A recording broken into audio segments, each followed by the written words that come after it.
ध्यान से सुनना। बहुत समय पहले एक नगर में एक धनी सेठ रहता था। धन तो उसके पास इतना था कि 100 पीढ़ियां खा लें, पर मन में हमेशा एक चिंता रहती थी। मेरे बाद ये सब कौन संभालेगा?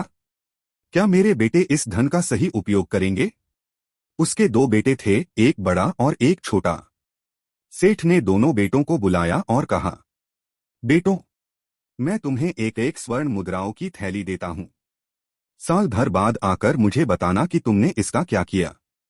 बड़े बेटे ने सोचा, पिताजी ने इतना धन दिया है, चलो मौजमस्ती करते हैं। वह नगर की रंगरलियों में खो गया। शराब, नाचगान, जुए में सब उड़ा दिया। साल पूरा हुआ तो उसकी थैली खाली हो चुकी थी। अब सुनना ध्यान से। छोटे बेटे ने थैली ली और सोचा, ये धन मेरे लिए नहीं, यह तो सेवा के लिए है। उसने गरीबों को भोजन कराया, विद्या के लिए गुरुकुल को दान दिया, कुआं खुदवाया ताकि गांव में पानी मिले, और शेष से व्यापार किया। कुछ ही समय में उसका धन कई गुना हो गया, और साथ ही उसके पुण्य का खजाना भी भर गया। पिता की वापसी। 1 वर्ष बाद सेठ ने दोनों को बुलाया। बड़े बेटे ने खाली थैली दिखा दी।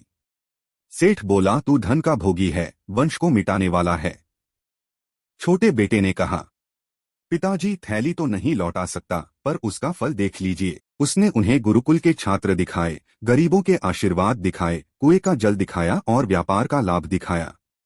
सेठ की आंखें भर आईं।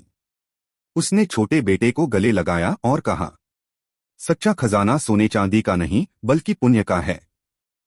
तू ही मेरा सच्चा उत्तराधिकारी है। ध्यान से सुनना। धन का भोग करने से वह घटता है। धन को दबाकर रखने से वह बोझ बनता है। परंतु धन को दान और धर्म में लगाने से वह बढ़ता है और अमर हो जाता है। शास्त्र कहते हैं, दिया हुआ ही साथ जाता है, रखा हुआ यहीं छूट जाता है। इसलिए बच्चों, जो धन तुम्हें मिला है उसे सेवा और धर्म में लगाओ। भोगी मत नोस्पूत बनो। और याद रखो, असली खजाना तिजोरी में नहीं, दान और सेवा में है। आपको कहानी अच्छी लगी, लाइक सब्सक्राइब करना ना भूलें।